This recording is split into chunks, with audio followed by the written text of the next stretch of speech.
Right. And action. Right, hi. So I've got Tommy here. Andy is a personal trainer, and we haven't seen each other since probably about a year, would you say? Yeah, it's been a long time, mate. It's been a long Has time, been a long hasn't time. it? Yeah. So what have you been doing then? Just getting on with my business, building my personal training, my online coaching, getting results, having successes with people and whatnot. Just starting from scratch, literally, mate, and building up from there. And, it's been slowly getting better and better. So it's been a good learning curve, and enjoying it, enjoying the process, and enjoying being self-employed as well. More than anything, mate. What about you? Well, yeah, it's a similar thing. Obviously now working from home like everybody is and getting used to all this technology. So, yeah, I mean, what I've always wondered about, I always knew that you would go into something like this, because I can always remember when we used to have our lunch times, you'd always have a little box of salad when everyone else had the old rubbish. So what motivates you to be like that? To be committed to like my own training, or to being like a personal trainer? Like Well, which? first of all, with yourself, have you always been, eating healthily, etc., or is it something that you've sort of trained yourself to do? Nah, yeah, I was never like that when I was younger. So when I was younger, if I ramble, stop me, by the way. When I was younger, I was always like, obviously, like really skinny, and that was, I would say, when I was younger, like my teens and stuff. So the years that you're, supposedly supposed to really enjoy and whatnot, were probably quite actually detrimental to my mental health, because I was so slim and I just was so aware of it. Okay, and I really didn't enjoy that. And so that was the main turning point for me to decide to try and take action and take control of it. And I would just say, from making my own mistakes in the gym, doing some things right, some things wrong, and vice versa. That's what's led me to slowly develop and build these habits over, the 4 or 5 years that it's been now, and turn me into the person I am today.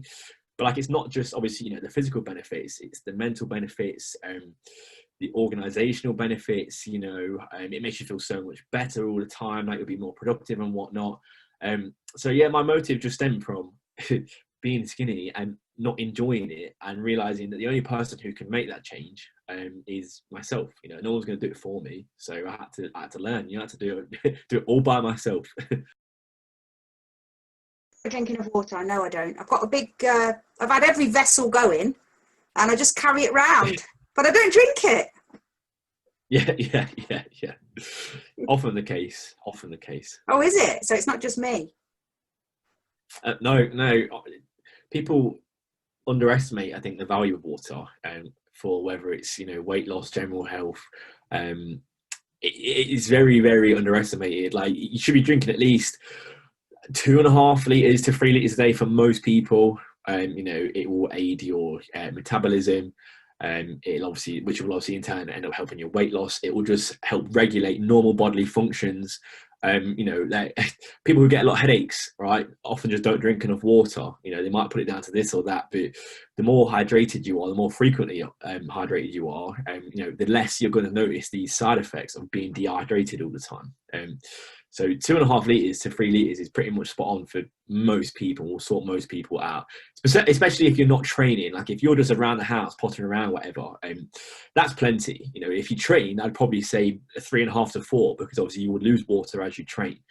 But it's really underestimated in its benefits for just general health, in general. So what about tea and coffee? Is that no good? As you don't count that as hydration? Not really. It's fluid, obviously. You have X amount of water in it, but just raw water in its like normal form. You can put a bit of squash in it or whatever, fair enough. But I would just track it like that. And there's lots of ways to get it in. Easier than you'd anticipate. 3 liters might sound like a lot, but if you were to split that, in the morning you wake up, rather than having your cup of tea or whatever, for example, you just have 500 ml of water, right? And then in the evening with your food, 500 ml of water. There's a litre already. Okay, all you've then got to do is spread out 500 ml. Let's say have a litre for lunch, before and after lunch, and then there's literally 2 litres really easily. It's a lot easier than people anticipate to get your daily water in and stuff. I mean, I started off well this morning, and I'll be honest with you, when I drink cold water, it makes me cold. So then Yeah, I it think, does. oh, I need a cup of tea. Yeah. You know what? That's I noticed that as well, and it does. I don't like drinking water for that reason sometimes. But you know, if you drink it when you're not in a situation where you're likely to end up cold or whatever, then that's probably the way I'd advocate trying to get your water in. It's all about what fits around your lifestyle at the end of the day. You know, if you know that having water in the morning is going to make you cold and make you want, you know, desire a warm drink that you perhaps don't need, then obviously fit it in elsewhere where it's logical. So What do you say about my mum drinks hot water, as in boiling water? yeah. If I'm honest, I don't really know any of the benefits of it. I would opt against it because I can't imagine it tastes very nice at all. I would just drink water as it is. I won't boil it because I just wouldn't. I can't imagine it being nice. I don't know why. But yeah, well, I can see if it's replacing that warming sensation, then by all means go for it. You know, it's not going to change the content. 500 ml of water is still 500 ml of water. If it's just that warm sensation that you're chasing, then I can see why people will drink it. What about lemons? People say, I was reading the other day about the health benefits of lemons, and you can do this with it and do that with it. What do you think about that?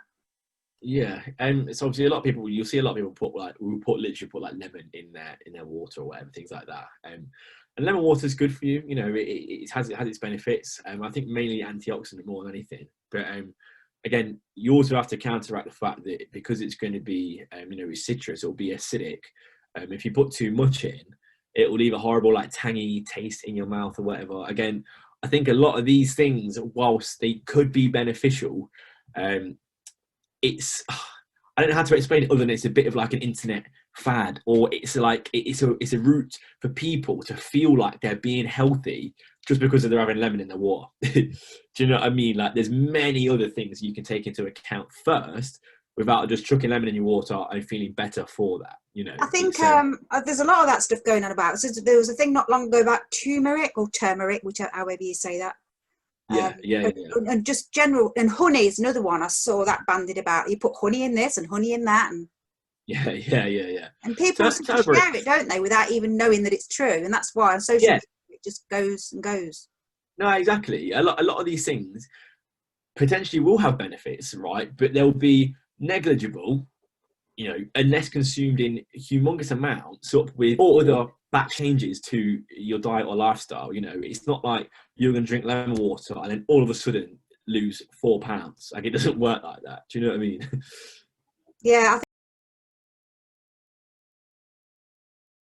I think that's the thing as well for me. And you must find this yourself. You come into that time now where everyone has a Christmas blowout, and then you get to January, and then everyone's like, yeah, I'm going to lose weight. And it lasts about, you see it on the gyms, don't you, as well? 3 sessions, blah, blah, blah. And then by mid-February, back on the cream eggs and all that. It's like... Yeah. It's a vicious cycle for a lot of people. But I think it's just, a lot of it comes down, of course you can use, you know, Christmas. Yeah, you will eat more and whatnot because everybody does, right?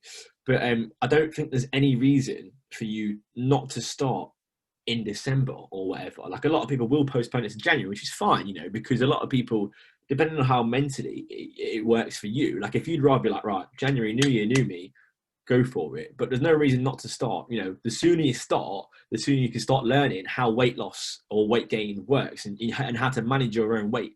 And the key to being, you know, efficient with your training, dieting, whatever, is education. Like the more you learn about why this process works or why this process doesn't work, the more empowered you will be in controlling your own weight. Because at the end of the day, that's what everyone, you know, this is what this is mostly about, is people learning to manipulate their own body weight, whether it's by increasing, you know, their body weight, their tissue, or by decreasing it. And the sooner you learn that, the sooner you're in control of it. So if you learn it in December, right, then, you know, come January, you then know how to get, you know, leaner than ever because you already learned this.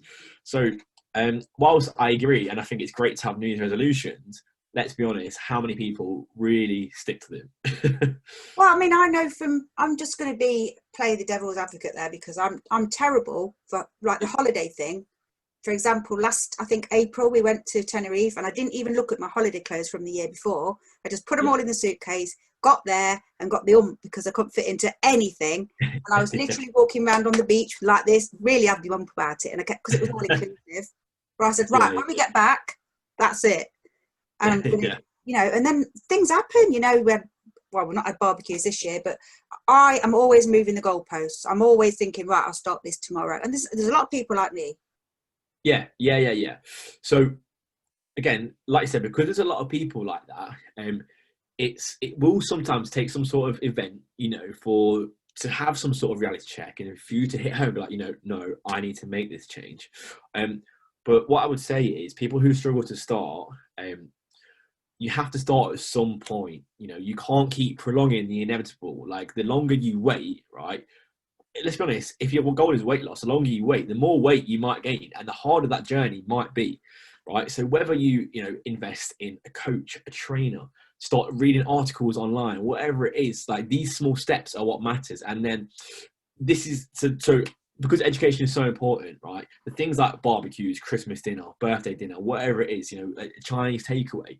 Once you learn how the process of weight gain and weight loss works, you can still include all this into your diet within reason, obviously, moderation, because you could look at, that Christmas dinner and be like, oh, it's probably about 1,200 calories in that, for example, and then track it into your daily allowance that you're allowing yourself, and then you won't be any heavier the next day because you hit your targets, right? So that's why I think balance and is the most important thing, and the education side brings the balance. Do you know what I mean? You don't just come into it completely balanced, and you have to learn in order to, I guess, reward yourself with the balance in the first place.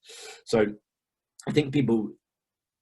So, like I said, while I can sympathise and resonate with what you're saying in regards to the goalposts always moving and whatnot, I still think you just have to bite the bullet and be like, no, I want this, and decide in your head how much you really want it, and start taking the steps, even if it's baby steps, right? Once you learn, those goalposts that keep moving won't move anymore. They will stay locked in position because you'll just be working out around those goalposts. Do you know what I mean? And you'll eventually get there in the end, which is fine, because you just got to stick them goalposts in the floor, say, right, they're not moving now.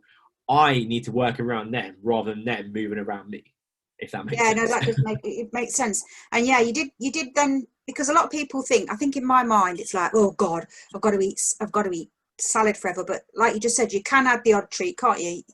But within moderation. Yeah. So my big ethos and I guess attitude toward dieting will always be one of balance, and using what I would call an inclusive mindset rather than exclusive mindset, right? So again, for the sake of the example, we'll focus on weight loss, right? So because people tend to feel like when they're trying to lose weight, the first thing they will do is think about what foods they can exclude straight off the bat. They'll be like, oh, right, okay, I'm going to stop chocolate, all sugar, cake, bread, sweets, whatever. That's the first thing they do, right? The moment you exclude something, that's the moment it also becomes problematic. And that's the moment you're like, oh God, I'm not it in 6 days. I really want it. And that's where the problems start, right? And then that also almost has like a domino effect to people when they are trying to lose weight. They will be like, oh, I'm on a diet, and they will see it as binary. You're either on it or you're off it.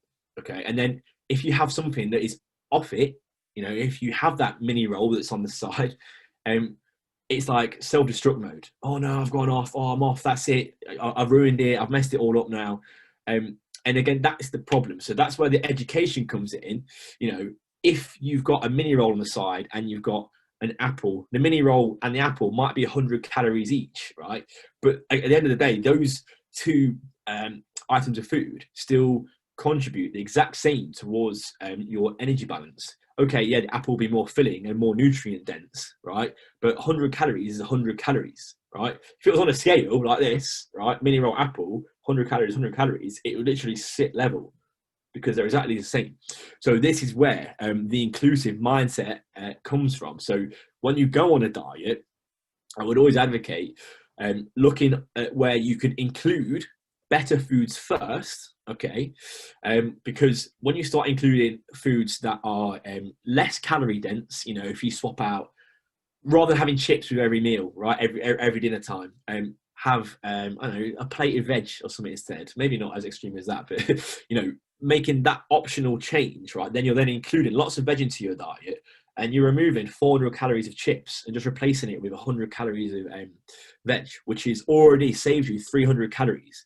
You know, and then this inclusive mindset just means you're adding better food into your diet in the first place, but you still have this room, you know, for this wiggle room, I guess, for the quote unquote unhealthier foods like the mini roll or the chips. All right.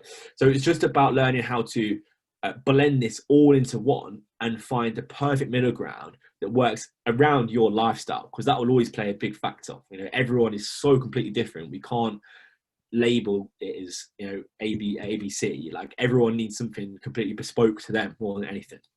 Yeah, I've got two or three personal questions about me, but I think it's general. Ladies of a certain age, let's put it like that, they get Yeah. to a point where I know certainly for me in the last couple of years, I've done exactly the same as I've always done, but I've put weight on and I really struggle to keep it off because obviously the body changes, menopause, etc. Is you obviously know about that? Is it just a case of eating less, or is it exercising more, or is it a bit of both? It kind of comes down to a bit of both, if I'm being honest, right? So your metabolism, right, that everybody refers to, oh, I've got slow metabolism, fast metabolism, blah, blah, blah, is comprised essentially of four things, right?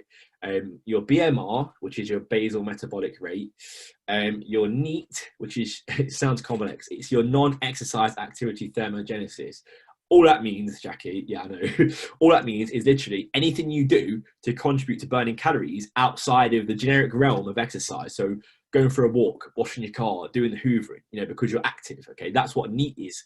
And then your next one is EAT, which is exercise activity thermogenesis. So that's literally just exercise. So running, playing football, training at the gym. All right. And then the last one is TEF, okay, which is the thermic effect of food. So any food you consume will obviously be a split of carbohydrates, fats, and proteins, okay, any of those three at all. And your body obviously has to work to digest them, right? And that's the thermic effect of the food that you're consuming, right? Depending on that macronutrient layout of what you're consuming, depends on the thermic effect of the food in general, right? So those four things and what make your metabolism as you get older. Yeah, so these, you know, metabolic processes will slow down a little bit. All right, that's unavoidable because as you get older, typically your muscle mass decreases, right? So you know your BMR will decrease alongside that, because of the hormonal changes as well. You'll also notice you know, like obviously for a man in particular, like the testosterone will drop. So naturally they will start to burn fewer calories. Okay, so that's all based on their BMR, all right? But because of this drop in like energy levels as well, associated with getting older, naturally you will just burn a few less calories. Like you could go for an hour walk now, and you could go for an hour walk in 10 years time. And in 10 years time, because of the aging process, you probably burn a little bit less calories, but it's not as severe as most people assume. All right. It tends to just come to the fact that you, as you get older, end up, you know, you might retire or something, for example, right? So you're not going to be on your feet as much, right? You're not going to be training as hard in the gym because you just, you know, you're getting older. It tends to be more so this that leads to this excess weight gain. And obviously, and then touching on, sorry, what we said earlier as well, because you'll be in the house more typically, right? There probably will be more food lying about and you'll end up just eating more. So it's more so a combination of all of this, right? Which lends to people thinking, oh, it's because I'm just getting older, my metabolism is slowing down. Yeah, cool. But it's nothing to do with typically the food that you're eating. Like you could eat the same volume of food the entire time, but you're probably going to be moving less as you get older and expending less just because, you know, you are aging. So it's more so to do with the lack of output than it is the input of food. Right, yeah. So, yeah, I mean, you've just hit on it a little bit there. As one of my questions was going to be energy levels. Like, I used Yeah, to just be like awake till like 1 o'clock in the morning, 2 o'clock in the morning. yeah, Not 9 o'clock now. I'm like an old grandma. I'm asleep in front of the TV. So, what, yeah. any tips for that? Um, so yeah, general energy levels. To be honest, so a lot of it could come from your general food intake, right? So you want to look at how your carbohydrates are our main source of energy, right? People fear them, and it's silly. There's no need to fear carbohydrates, right? Um, Depending on your timings, right, and when you have this food, could have a bit of an impact on how your energy feels, throughout the day. Um, let's assume you live a relatively normal 9 to 5 life or whatever. If you start to feel this lull at 2 till 3 o'clock or whatever, if you're eating way before that, and then the food you're having as well, if it's, do you know what the glycemic index is? I've heard of it. Yeah, okay. So it just means essentially how fast or slow digesting the carbohydrates you're intaking are. So obviously sugar is high GI, so it absorbs really quickly, right? Whereas something like oats is slow. Okay, so Yeah. that's low GI, so it's slow digesting. Okay, you can look at stuff like that to expend your energy a little bit better, feel a bit more linear and constant throughout the day. And touching on what we said before, Jackie, more water will make a big difference, right? Little things like caffeine, like it's normal to feel a little bit tired. Have a little bit of coffee if you feel like you need a little bit of a boost. There's nothing wrong with that. Just don't have coffee too late in the day because the caffeine will affect your sleep. Being more active in general will make you feel better, because again, it's easy to get into a monotonous routine where, because your body will know what's going on. Your body will like, oh, well, it's 2 or 3 o'clock. We'll finish work in 2 hours. We don't need to recruit any energy. We can go into a bit more of a recovering kind of state almost. So I think this was about building better habits, better looking at your food intake, like choosing what you consume, consuming it wisely, consuming nicer foods, more nutrient dense foods as well, because again, if you're lacking just general vitamins, minerals and whatnot, that can also impact the energy that you're feeling throughout the day. But there's an absolute plethora of reasons. Another one I would say is how your food digests. So if you have too big a meal, I know everyone feels this, you feel sluggish, don't you? You feel bloated. So essentially listening to your body, and if you have two bagels for lunch and that makes you feel bloated and sluggish, then obviously be mindful that they're probably not digesting very well. So look into something, try like oats or something instead. If that digests well, if you don't feel sluggish, then there's a higher chance that your energy expenditure and your energy levels, are going to feel a lot more linear throughout the day rather than, peaking and crashing. Yeah, I mean, that's me. I also, I don't know whether this is another myth, but I eat really fast. I don't know what it is. I wish I didn't. Like Tony's, I can go do a 3-course meal and he's only just started his starter. I'm really bad. And I try not to, but I just can't help it. I wouldn't say it's going to make that much difference because it's still going to end up in your body, however quick or slow you eat it. But relating that back to one of your earlier points in regards to weight loss and stuff, and general appetite, like if you were as blunt and as obvious and as stupid as this might sound, just eating slower will make you feel fuller and more satiated from because it's easy to scoff something and feel like it didn't touch the sides. Yeah. But if you actually enjoy it, take more bites, have more mouthfuls, that will impact your hunger and you will feel more full and more satiated from it. Yeah, that's because people say that your brain, it doesn't, I don't know, does it take 20 minutes for your brain to realise you're full or something? Is that true? I don't know with that. See what I mean? You read all these things and you just don't know what's true and what's not true. Yeah. So what's next for you then? You're doing something online now, you told me before. Yeah, and so the main thing I've been focusing on at the minute is pushing my online service, right? Which is, I will confidently say, it's one of my better services that I offer because I put a lot of time into it, and it is the route that I want to go down. So my personal training is still really good, but online is, in terms of, it's more so in terms of like value for money, I would say. Do you know what I mean? Like same level of service, PT and coaching, but coaching is just the cheaper alternative, right? With the online coaching, the main premise of it is like personal training. You know, I would be somebody's personal trainer, but from a remote perspective.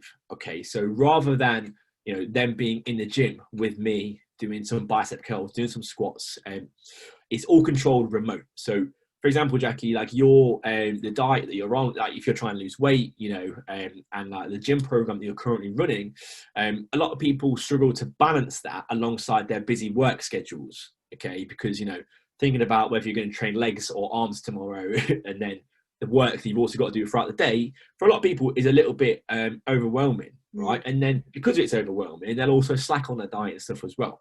But this is where I would come into play, and essentially remove all of that stress and all that thinking from you, and essentially I provide the accountability. So I will take full control of your nutrition, you know, your targets, goals, whatever it may be, your expenditure targets, and I will take control of your program, right? And all you have to do frequently, like, so we'll have a weekly check-in, is report that back to me. Okay, and the main premise of this working so well is the fact that there's a weekly check-in so once the weekly check-in is going on, right, I provide you with what I call my data collection sheets. Okay, so if your goal is weight loss, for example, we will track numerous variables, all right, to see how this weight loss is going. So, for example, weighing yourself every single day, tracking your calorie intake every day, all right,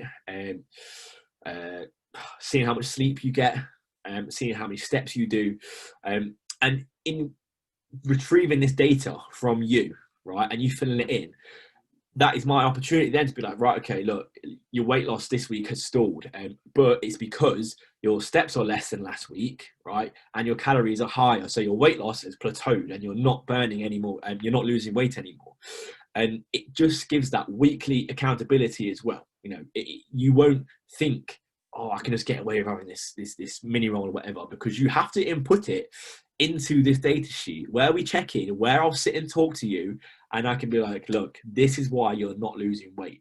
And I think it's the accountability side of things more than anything that is the most beneficial part of it, because a lot of people, I would say, so this is actually factually correct as well. It's a study I read. People with their calorie intake tend to underreport it by about 47%. Okay, so that's huge. Wow. So you might think you're eating, about 1,200 calories, and actually you're having about 1,800, but because you're lacking a coach or whatever, or you're learning, it's part of the education process. Of course it is. This is where you see a lot of people who go, oh, I'm eating 1,200 calories, but I can't lose weight. And it's just because, they don't know any better. So it's like a client I'm working with at the minute, for example. So she has no nutrition experience whatsoever at all, literally none. And we've literally from the get-go been like, look, we're going to calorie count. We're going to teach you. You have to make the mistakes yourself, right? Because then I will see them and I can tell you exactly where you're going wrong. It's a very thorough process. Like, she'll send me her food diaries every day, right, for the first 3 or 4 weeks. She's only logging that she's having about 1,100 or like 1,000 calories, even sometimes 900 calories a day. And I'm like, this is not how it works. So I was like, there's definitely not. So in investing into areas like getting her to take food photos, rather than just logging it herself, she takes a picture of what she's eating. Then I can then relay back to her, because she's logged it as, let's say, 300. And I go, no, that's more like 500, 600. So it's all about finding where we can iron out the creases and thus educate you and then get you to be completely empowered. Because once you learn how to control your own body weight through this educational service, then get to a point where, you don't need a coach. That's the big selling point, I would say, is to do this, to learn. And then once you learn how to do it, go off on your own. That sounds brilliant, because you did a video, some people can have a look at your video on your page, yes, where you did the measuring thing. Yeah. I think a lot of them is, you'd laugh if you see my cereals when I have cereals, because I don't like milk. You'd have a field day with me. I don't like milk, so I put yogurt on it. But I have like this big bowl like that. It's ridiculous. Yeah. No, exactly. That's a perfect example. Like, I recall that video very well. So like a Cocoa Pop serving says it's 30 grams, right? And if you actually weigh that out, like if trying to think, like if this is a bowl or whatever, right? Most people will fill the bowl up to about here, right? A natural recommended Cocoa Pops 30-gram serving will come to about there. Right. So most people having up here, rather than 30 grams, are probably having 70, 80 grams or whatever. And then that is literally doubling the calories that you're tracking. So it's about knowing where to find these holes in people, poking holes in people's tracking, getting the holes, filling the holes, and then getting them on that road. So they actually think, oh my God, I'm having 1800, not 1200. And that's why they're not losing weight. Yeah, no, it sounds brilliant because, like I say, it's. I think for me, it's like a lot. I know that I shouldn't really say this, but I'm just being honest. Yeah. I think I can't bother to weigh that. But what you just said with your service, I could take a photo of this plate, and you can go, for God's sake, what are you doing? Yeah, that's the thing though. Like, so it's about slowly developing these habits and stuff. And the thing is, tracking and weighing is so beneficial from the get-go. It's like, this is my best comparison I always use, right? So if you want to lose weight, Jack, if you come to me and say you want to lose a stone in 12 weeks, I'm like, yeah, of course we can do whatever. Using an app to track and log calories and weigh your calories and stuff, right, is what I would say is the equivalent of using. So when you go on a big car journey, right, what's the first thing? Let's say you go 4 hours away somewhere you've never been before. First thing you'll do is pick up the sat nav on your phone, or get your sat nav sorted, right? And it's never been easier to get anywhere you've never been, because literally it's all on your phone in front of you with regular updates, right? Using the app and tracking and weighing scales is the same as the convenience of having that sat nav versus using road signs. Like, imagine how difficult it would be driving for 4 hours and all you've got is road signs to guide you there. It'd already take you 8 hours, right?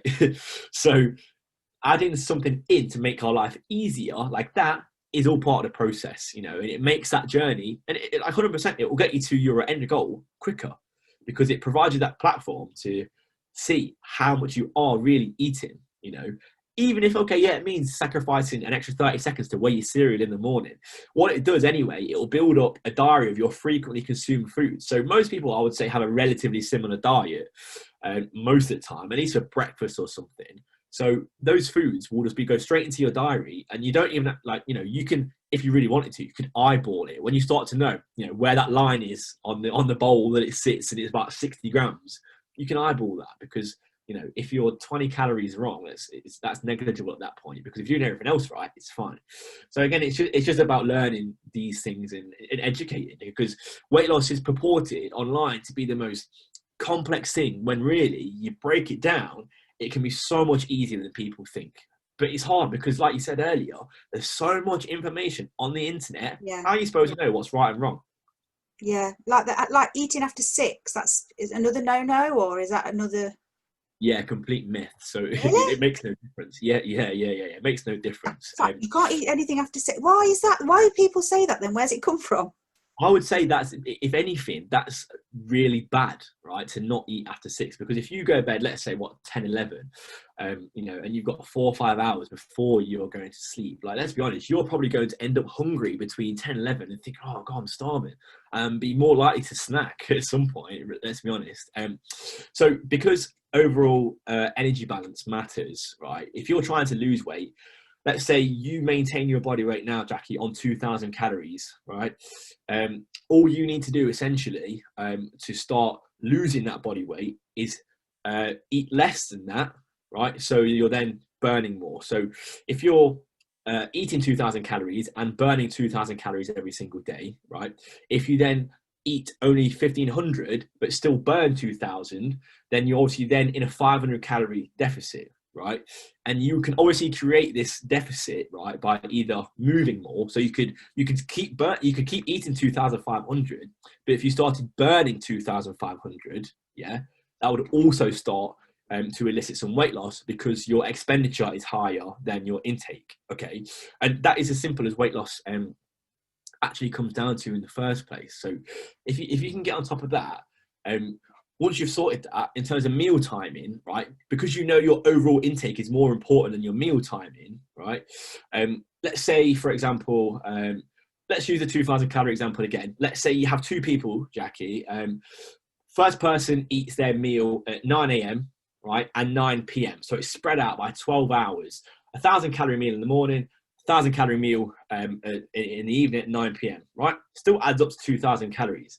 You could have someone who spreads it evenly throughout the day, really, really evenly. You know, they have 7 meals of, well, about 300 calories. I'm not going to do the exact maths. If they spread that out evenly, right, it's still about 2,000 calories regardless. And in between, right, because you also have, remember I mentioned the thermic effect of food, okay, so the TEF. So although with the person eating more small and frequently, right, the thermic effect will be less, that will still add up to the same amount at the end of the day, you know, because the calorie intake is the same. You will probably just, if you're having 1,000 calorie meals, you'll probably just feel a little bit more bloated for longer because they're quite calorie dense meals, right? And in that time frame as well, so from 9 a.m. to 9 p.m., your body is still going to essentially lose the same amount of fat in that time, right? It doesn't, because it's still 12 hours. And then while it's evenly spread, right, from 300 calorie meals throughout the day, it's still going to also burn the same amount of fat, right? Because it's still going to add up to 12 hours, the gaps in total. Does that make sense? I got a little bit mumbly. Yeah. I mean, one of my problems is I get to, once I'm hungry, my mind starts thinking I'm weak. I can't go any further. I'm going to be sick. I'm going to faint. And this little devil that's on the shoulder just convinces me that I need to go and eat everything in sight now. And there's no waiting. Like Tony's different to me. He can not eat for hours. I can't. Well, I say I can't at the moment. I think I can't. So in a situation like that, I would just say a lot of people tend to eat, right, out of boredom, right? And they tend to eat when, the best way I can describe it, right, is they get a little bit of hunger. So they're not actually, you know, they might feel peckish, for want of a better word. And realistically, is that really, are you really hungry? You know, they're kind of like, hunger, in my opinion, is a bit more binary than you might think. You're either hungry or you're not. Like if you're a little bit hungry, you're probably not actually hungry. Do you know what I mean? So if you went and did a task, I don't know, did some work or whatever, when you're feeling a bit peckish, you probably forget all about it. Do you know what I mean? So I would say, you know, in situations like that, drink instead, because again, a lot of the time people think they're hungry, they're actually just thirsty, because most people do not. I mean, that is true, because I've been past it before. You know, I've been hungry and then not eating for whatever reasons. It's not practical. And then a bit later, I don't get hungry. I just, for some reason, it's like past and I'm not hungry anymore. Yeah. There could be so many reasons, but like, again, it just, if everybody ate at the slight sign of them being hungry, then everybody would be massively overweight. Do you know what I mean? Like, and again, this is why working from home is a bit detrimental to some people, because, like we said at the start, back to that food availability. Oh, I'm a bit peckish. I'll go get some. I have a few Pringles to snack on. You know, whereas if you're at work at the office, you've only got your lunch that you brought with you. So, again, you know, there's pros and cons to all of this working from home.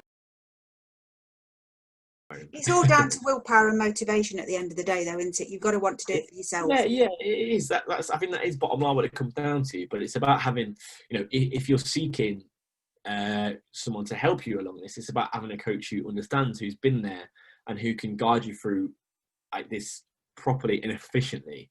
Do you know what I mean? Like, because I'm quite a firm believer in the fact that to give the best advice, you probably have to have been in some sort of similar situation before to some extent. Do you know what I mean? Because you'd be like, I've been there, mate. I know exactly how you feel. So like relatability, you know, is important. It's quite a strong value of mine, I would say.